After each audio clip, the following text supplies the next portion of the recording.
altitudes diversas que misturam extensos planaltos, conjuntos montanhosos de formações muito antigas e uma vasta área de planícies ao longo do litoral. Então, esse é um tipo de relevo característico da porção oriental ou leste. Os planaltos, eles destacam nessa região. Os planaltos cristalinos de origem antiga, com altitudes modestas, resultante do intenso trabalho de erosão. Um dos principais exemplos é o Planalto Lauresiniano, de grande extensão territorial, que por sua localização também recebe a denominação de Planalto Canadense. Na página 201, oitavo ano, nós temos o mapa físico das Américas. Então, você vai ter o mapa físico constituído por legendas de altitudes, bússolas e uma escala. Cada legenda dessa, ela demarca o comprimento de cada terreno localizado em cada um continente, seja na América do Norte, seja na América Central, seja na América do Sul. Na página 202, vocês têm conjuntos montanhosos, que são formados pelos montes Apalaches, conjuntos alinhados de montanhas antigas, bastante desgastadas pela erosão e por isso de baixa altitude. Apresentam-se recobertos por rochas sedimentares, onde existem grandes jazidas de carvão mineral. Seu ponto mais alto, 2.037 metros de altitude, localiza-se no Monte Mitchell, nos Estados Unidos, cuja ampliação para o sudeste forma o Planalto Cumberlândia, já em direção ao noroeste, na altura dos Grandes Lagos, forma-se o Planalto da Península. Já nas baixas altitudes, a porção do relevo com altitude mais baixa dessa região está no extremo leste, certo? No extremo leste, exemplos. Típico em uma grande planície que se abre a leste dos Apalaches e se amplia em direção ao Oceano Atlântico e alonga planície litorânea brasileiras. Essas são as áreas mais povoadas, oitavo ano, do continente, nas quais foram construídas grandes cidades como Nova York, Washington, a Filadélfia, nos Estados Unidos, Recife, Salvador e Rio de Janeiro, no Brasil. Olha que interessante. Nas baixas altitudes é onde se encontram as grandes metrópoles, não é isso? O relevo da porção ocidental ou oeste, nessa região, predominam grandes cadeias de montanhas recentes formadas por dobramentos, além de planaltos de altitudes elevadas e com menor presença de planícies. Quem são? Cadeias de montanhas por dobramentos recentes, certo? Mais abaixo vocês têm o Monte Mickley, que faz parte de um grupo restrito de sete cumes, cuja escalada é bem mais complicada devido à altitude muito elevada. Então, são planaltos totalmente derivados das partes altas do continente americano. Regionalmente, esse vasto conjunto montanhoso recebe denominações específicas ao longo da costa dos oceanos pacíficos. É chamado de cadeia da costa no Canadá e nos Estados Unidos, montanhas rochosas. Mas para o interior do continente ergue-se a cadeia Cascata, que se estende em direção ao sul com o nome de Serra Nevada. Seu prolongamento vai até o México, onde recebe o nome de Sierra Madre Ocidental e Sierra Madre Oriental. Na página 204, vocês têm uma continuação das eras, principalmente das Cordilheiras dos Andes, onde a era Cenozoica Terciária ela é uma era predominante na Cordilheira dos Andes, através do relevo de formação jovem, que está sujeita à instabilidade geológica. Assim é comum existente os terremotos e os tremores, principalmente o choque das placas tectônicas que ficam por baixo dos oceanos. Se chamam as paredes sísmicas, certo, gente? Por isso que provocam grandes tremores de terra.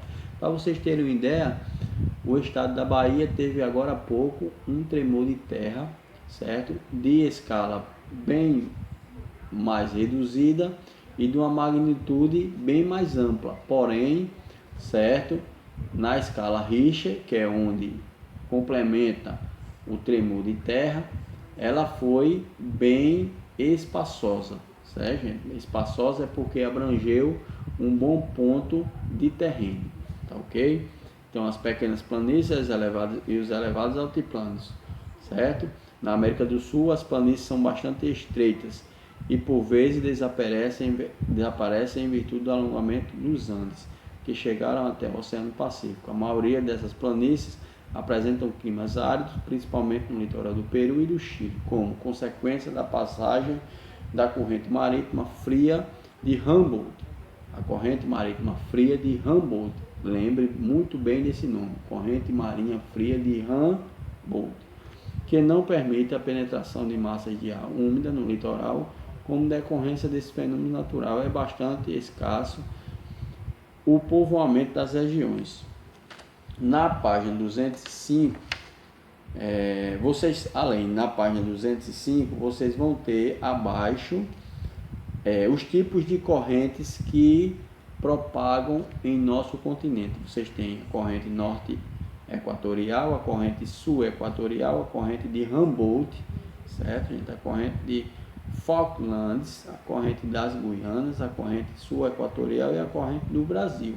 Então, esses são os tipos de corrente que completam o nosso continente americano.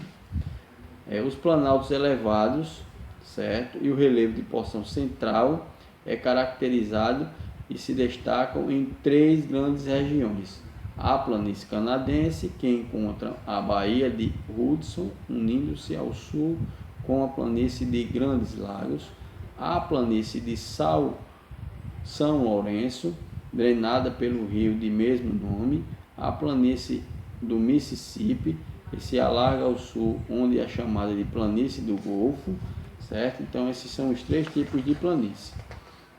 No cenário 3, vocês vão ter as redes hidrográficas da América, que são caracterizadas por 3: as águas americanas, o vertente do Ártico, o vertente do Pacífico, o vertente do Golfo do México, o vertente do Atlântico,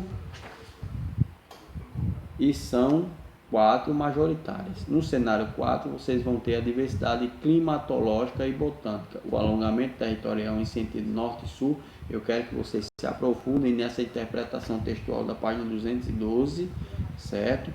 O nosso tempo é curto, gente, não dá para explicar tudo ao mesmo tempo, a não ser superficialmente o conteúdo que nós estamos abordando.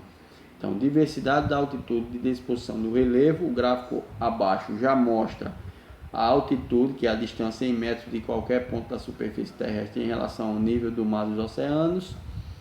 Na página 213, mais uma fotografia dos períodos da longa estiagem do Nordeste, certo? Causadores em parte de obstáculos ortográficos que impedem a chegada das chuvas. A ação das correntes marinhas. E também nós vamos ter na página 216, proximidade e distância do mar, maritimidade, continentalidade, formações vegetais, ações antrópicas, que é muito interessante a gente fazer a interpretação, as condições climáticas na América, já no cenário 5, como são essas condições, os tipos de clima através das correntes do continente americano e, por fim, os tipos de climas encontrados na América, quais são? Quais são os tipos de clima? Preste bem atenção na página 220 do livro de geografia de vocês. Vocês vão ter uma diversidade de climas que existem aqui na América. O primeiro clima é o clima frio de montanha, clima temperado oceânico, clima temperado continental,